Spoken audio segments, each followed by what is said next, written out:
Bernhardt from Boeing Research and Technology in St. Louis. The rapid development and integration of the interoperability needed was the focus of our effort.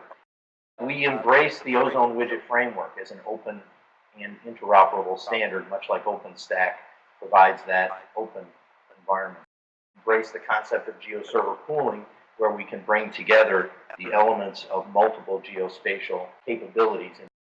And this, Boeing Research and Technology came to this as technology research, not as a production effort. As technology research folks, we don't do products, we do research. So you'll note that some of what we do is represented as prototypes and research-based technologies.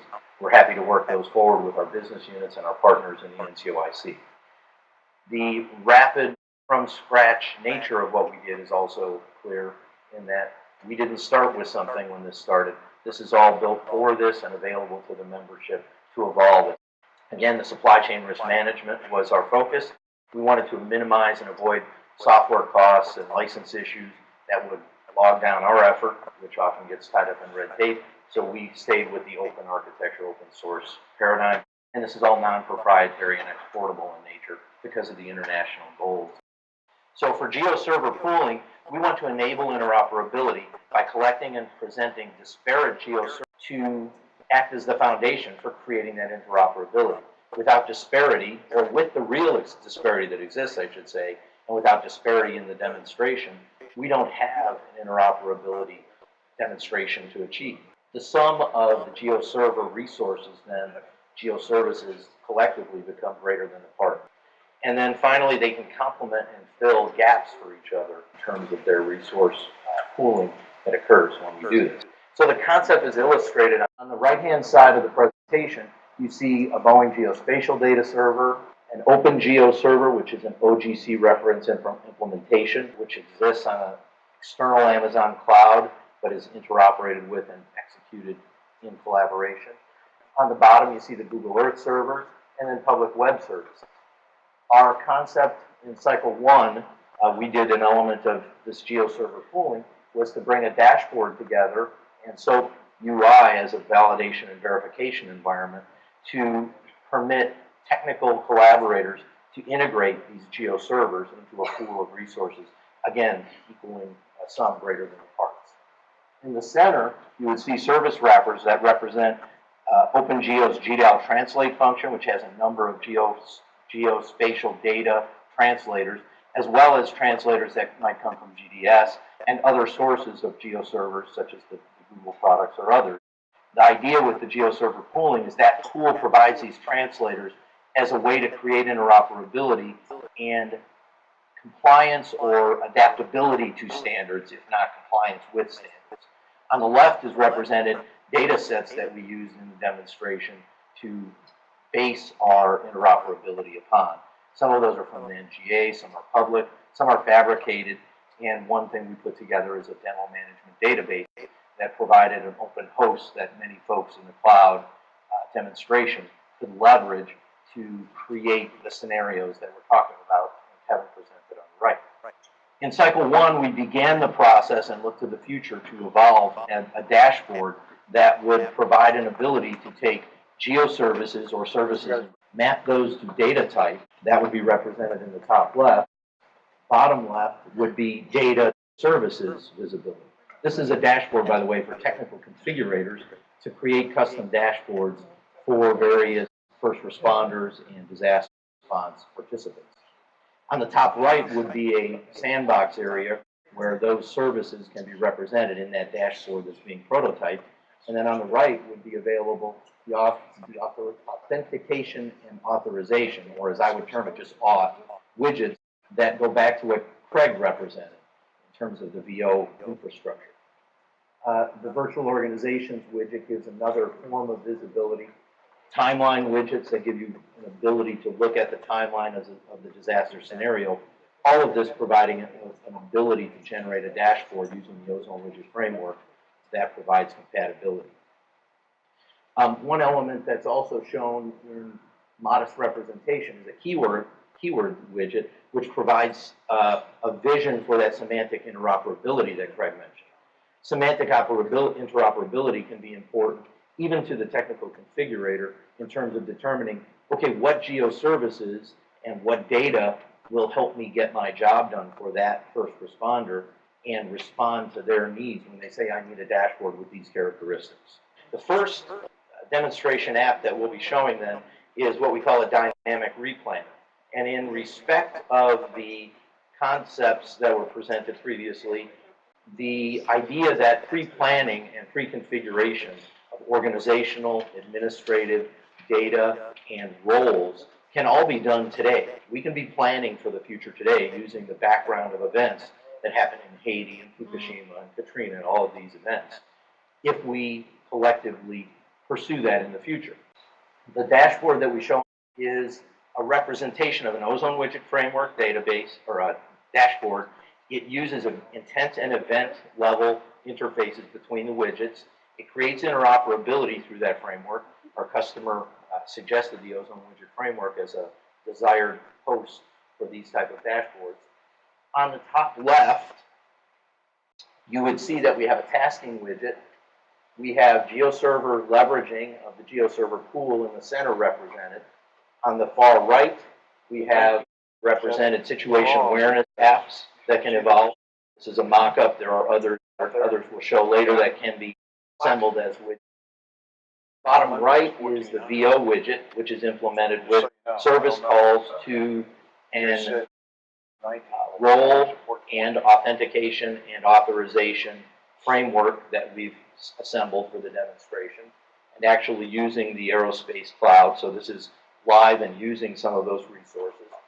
In the bottom center is another situation awareness view. This would be similar to the Twitter feeds. In this case, we'll be showing RSS feeds. In the bottom left, we have a timeline widget, which permits the ability to, for instance, go to the point in time where the general mentioned that the airport was clogged, or to a point in time when a bridge is out, or some other event in time, so that you can see what was going on. And the concept for the timeline is that you could game into the future and actually have multiple futures represented and say, if I do this, what might happen? So it's the what-if scenario. Another tool that we'll be showing in the demonstration element is an Android app, prototype technology demonstrator, and this is for field or command center users. And this app provides, again, situation awareness. It has 4 modes: incident, tasks, map, and RSS feeds. The application has the concept that it could be either form-based or free-form-based communications. So you can select from a form and make rapid communications in a form factor, or have free-form interactions. This might be used for casualty reports, situation reports, what we call operational impact assessment. If I'm trying to perform a task, or if I'm trying to do my operations, and there is something in the way due to the disaster, bridge out, someone injured, some resource missing, I can now do a report to the dynamic replanner, which has a template baseline plan, and I can plan around that impact and continue my operations in rapid fashion. Geologging and interactive communications like chat and messaging would be supported as well. Now we're going to go to a demo, and we're going to try and go through these elements of interoperability nodes. And in this demonstration, we're using live cloud-based technologies, and we're going to hit various scenario points. The baseline for what we're demonstrating is that Haiti has contacted NATO, as Kevin mentioned early. The NATO response in this focus area is in search and rescue, and Poland providing a number of search and rescue teams. Poland has provided search and rescue team number 3, and they've arrived in Haiti. This requires them to be tasked, and we can demonstrate an interoperability node by interfacing, and in this case, to the Raytheon R3 application, where the application provides decision support tools. So we can send them through the service interface a request to task this team 3, and we get back an assignment of sector 1, notionally, to the dynamic replan. The timeline, the map, and the task have all been updated with sector 1 data in our operations within the widgets of the Ozone Dashboard being demonstrated. The next node that we illustrate is related to the cyber threat that Kevin mentioned earlier. We're illustrating through the concept that Israel has a cyber threat that through the network is attacking their civil engineering feed, and the access to that civil engineering feed is hence adjusted in the VO manager, and that access disappears for a time while they try to manage that cyber threat. We'll be coming back to that, but also note that in the tasking and resources area, that civil engineering feed has disappeared because it's no longer available for a time. Moving on to a next node, and we'll come back to that cyber threat thread, is that Team 3 is now en route to the Sector 1 area, and along the way, the Operational Impact Assessment app, the Android app, receives RSS feed data from the Telos app, and that Telos feed then lets them know that there's a bridge out in their path to Sector 1. The OIA user then creates a OIA report in the application. Report is going to enhance the data because we know the bridge is out, maybe from satellite data or flyovers, but we don't know what the impact is on the ground. Since the search and rescue team is there, they report in that OIA report that there are 5 casualties. This goes in 2 fashions to our dynamic replanner. One path is direct through the interfaces we've generated. Another path is through an email interface interoperability node we've created working with Telos. We send them an email with an OIA report or a casualty report in their format, and that email appears in the Telos systems and then is also available directly to the dynamic replanner in a sort of circular fashion through the service-oriented architecture interface of the dynamic replanner to Telos. So we have kind of a parallel path illustrated of interoperability in there. So continuing down the thread, as Kevin said, much of this is happening concurrently and overlaid on each other. We'll be going in order, but we'll be cross-referring to each other's segments as we try and create these intersections of interoperability. So going back now to the cyber threat that previously occurred, this is managed through the use of the virtual organization infrastructure. The Israelis reconfigure their security, possibly adding biometric, PKI key, or other data to the authentication and authorization regime, and that provides the possibility of bringing back online that civil engineering thread of data, and that's illustrated as coming back up in terms of the resources and the VO data. That's on both the top left and bottom right. Okay, so now that we have that back online and we have the information, based on the events illustrated, the plan in the dynamic replanner is updated to reflect the med team resource requirement at the bridge. The Telos medical thread now tasks, and they'll go over that in more detail, now tasks a team to go to the bridge to take care of the 5 casualties so that the search and rescue team can continue to their assigned sector.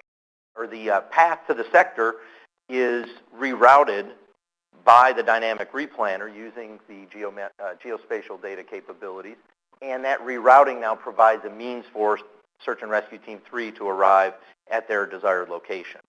In the context of this, the Operational Impact Assessment app, the dynamic replanner, the data that's planned and replanned, the situation awareness, all become an element of this operational impact assessment and dynamic replanning interplay that provides an ability for the overall disaster response community, in our case for Boeing, for example, the supply chain management team, to deal with the problem at hand and get through the problem so that operations can continue. A couple of notes in addition on some of the GeoServer pooling and general interoperability nodes. So we've also integrated, well, let's say not integrated in the scenario, but integrated into the interoperability nodes, the OpenGeo OGC reference implementation in the form of being able to use the GDAL translate function or other translate functions and demonstrate that we can take data of one format using these OGC services and translate it, this is a simple example, from one type of image format to another. Again, there's a long list of capabilities in the GeoServer pool of translations, this is a notional and modest example of taking from a JPEG to a PNG, but that could be from a complex geospatial data format to another. By the way, one of the reasons I picked Poland for this scenario is Poland had some fairly good documentation, but some fairly unique data formats. So there are opportunities out there, and this is what our customers deal with, of exercising those unique formats that a given country or entity might have and using these tools to create that interplay that doesn't force standards upon people, but creates interoperability through an adaptation to standards. So that's where that configuration dashboard really ties in, is even if you don't have a standards compliant body involved in a disaster, you can help to create that standards leverage and standards tools-based capabilities through these means. Another element is that the Open Web keyword widget, as I mentioned, is implemented and available and would be a very modest step in the right direction of starting down that semantic interoperability path that is very desirable.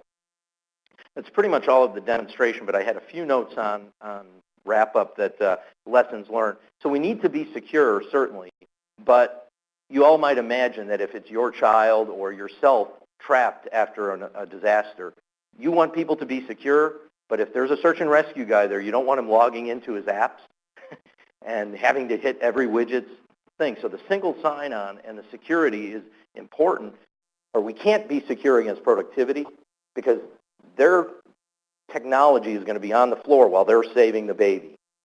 And so we have to make sure that what we do as an NCOIC and as a community is make sure that productivity trumps security when lives are at stake.